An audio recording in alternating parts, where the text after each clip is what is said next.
उत्तर प्रदेश में इन दिनों एक ऐसा तूफान आया है जिसने धर्म, राजनीति और सत्ता तीनों को एक साथ हिलाकर रख दिया है।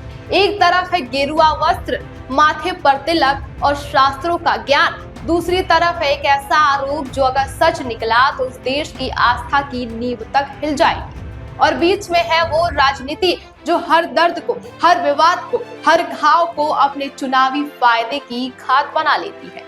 ये कहानी है स्वामी अविमुक्तेश्वरानंद की, जो आज खुद को शिकार बता रहे हैं लेकिन कानून के निगाह में आरोपी बने फिर रहे हैं। बात शुरू होती है प्रयागराज के माघ मेले से। महाकुंभ की वो भव्यता जहां करोड़ों श्रद्धालु आस्था की डुबकी लगाती हैं, वहीं से एक विवाद की चिंगारी उठी जो आज लपटों का रूप ले चुकी है। स्वामी अविमुक्तेश्वरानंद सरस्वती शंकराचार्य परंपरा से जुड़े एक प्रमुख धर्माचार्य पहले से ही मुख्यमंत्री योगी आदित्यनाथ के खिलाफ मोर्चा खोले हुए थे। माघ मेले में हुए विवाद के बाद से ही दोनों के बीच तनातनी चल रही थी, लेकिन अब मामला सिर्फ बयानबाजी का नहीं रहा। प्रयागराज की झूसी थाने में उनके खिलाफ एफआईआर भी दर्ज हो चुकी है। एडीजी रेप और पॉक्सो स्पेशल कोर्ट ने ये एफआईआर दर्ज करने का आदेश दिया है और आरोप सुनिए ध्यान से।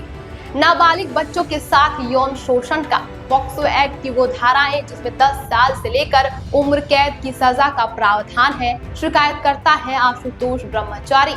उनका दावा है कि महाकुंभ 2025 और माघ मेला 2026 में स्वामी अविमुक्तेश्वरानंद और उनके शिष्य स्वामी मुकुंदानंद गिरी ने मासूम बच्चों के साथ घिनौना कृत्य किया।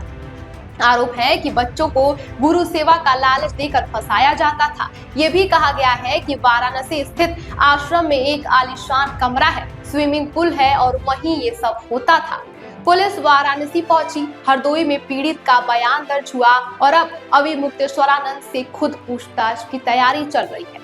ये मामला अगर सच है तो ये सिर्फ एक साधु का अपराध नहीं, ये उस पूरी व्यवस्था पर सवाल है जो धर्म की आड़ में बच्चों को असुरक्षित छोड़ देती है। लेकिन स्वामी अविमुक्तेश्वरानंद खामोश नहीं है, वो पलटवार कर रहे हैं और जोरदार तरीके से। उनका कहना है कि ये सारी कार्रवाई योगी सरकार की साजिश है। उन्होंने मुख्यमंत्री के लिए कालनेमी और रावण जैसे शब्दों का इस्तेमाल किया। उनका तर्क है कि गिरफ्तारी की कोई जरूरत नहीं है क्योंकि वो भाग नहीं रहे, सबूत नष्ट होने की स्थिति नहीं है और वो जांच में पूरा सहयोग देने को तैयार भी है। साथ ही उन्होंने आशुतोष ब्रह्मचारी की विश्वसनीयता पर भी सवाल उठाए हैं और यहाँ बात और भी ज्यादा दिलचस्प हो गई। आशुतोष ब्रह्मचारी कोई साफ सुथरी शख्सियत नहीं है। उनके खिलाफ यूपी में 27 से ज्यादा मुकदमे दर्ज हैं। गौ हत्या, बलात्कार, जमीन हड़पना, सरकारी नौकरी के नाम पर ठगी, झूठा हलफनामा, लखनऊ से लेकर गोंडा, मुजफ्फरनगर और शामली तक उनके खिलाफ मामले दर्ज हैं।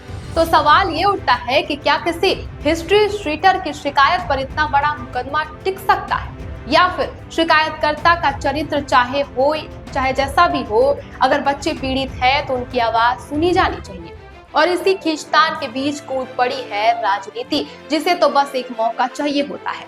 अखिलेश यादव और कांग्रेस दोनों ने तुरंत अविमुक्तेश्वरानंद के समर्थन में इस वक्त झंडा उठा लिया है। शंकराचार्य का अपमान, सनातन पर हमला, झूठे मुकदमे, ये नारे लग रहे हैं। सपा कांग्रेस के नेता आश्रम पहुंचे, समर्थन दिया और धमकी दी कि अगर गिरफ्तारी हुई तो सड़क पर उतरेंगे। अखिलेश यादव ने तो यहां तक कहा कि योगी के अपने 2 डिप्टी सीएम इस मामले में स्वामी जी के पक्ष में है, तो फिर ये सरकार किसकी है? अब जरा सोचिए। वही अखिलेश यादव जो खुद को समाजवादी पार्टी बताते हैं, वो एक ऐसे व्यक्ति के साथ खड़े हैं जिन पर पॉक्सो जैसे संगीन मुकदमा है। क्या ये बच्चों के साथ न्याय है या सिर्फ योगी सरकार को घेरने की साजिश चल रही है? यही तो इस पूरे विवाद का सबसे दर्दनाक पहलू है। जब धर्म की राजनीति आपस में मिलते हैं तो सच सबके सामने दबने लगता है। अगर स्वामी अविमुक्तेश्वरानंद निर्दोष है तो जांच होनी चाहिए और अगर सच सामने आना चाहिए। अगर वो दोषी है तो कोई गिरुआ वस्त्र, कोई राजनीतिक समर्थन, कोई धार्मिक उपाधि उन्हें नहीं बचा सकती है। और अगर ये समुदाय साजिश है तो उनका भी पर्दाफाश होना चाहिए। लेकिन इन सब बातों से पहले एक सवाल है जो सबसे ज्यादा जरूरी है, वो बच्चे कहाँ हैं? उनकी आत्मा कहाँ है? उनका दर्द कहाँ है कि इस पूरे शोर में योगी बनाम अखिलेश में, घमासान में, धर्म की राजनीति में टीवी की बहसों में जो सबसे ज्यादा दब रहे हैं वो वही मासूम है जिनके नाम पर ये पूरी लड़ाई लड़ी जा रही है। सच जो भी हो, न्याय उनके लिए होना चाहिए, ना किसी के वोट के लिए, ना किसी के अहंकार के लिए। इस मामले को लेकर दो खेमा दो गुटों में बटा हुआ है। एक जो शंकराचार्य अभिमुक्तेश्वरानंद सरस्वती के समर्थन में है, उनका कहना है कि वो निर्दोष है और उन्होंने ऐसा कुछ भी नहीं किया है, योगी सरकार जानबूझकर उन्हें फंसाने की साजिश कर रही है। तो वहीं दूसरी तरफ योगी के समर्थक कहते हैं कि ये धर्म की आड़ पर केवल अपराध हो रहा है और इस पर कड़ी से कड़ी कार्रवाई होनी चाहिए, क्योंकि आपने देखा होगा कि माघ मेले के दौरान ही इस घटना ने काफी सुर्खियां बटोरी थी और इसको लेकर शंकराचार्य बाकायदे अनशन पर भी बैठे नजर आए थे। फिलहाल इस खबर पर आपकी क्या राय है, हमें कमेंट बॉक्स में जरूर बताएं।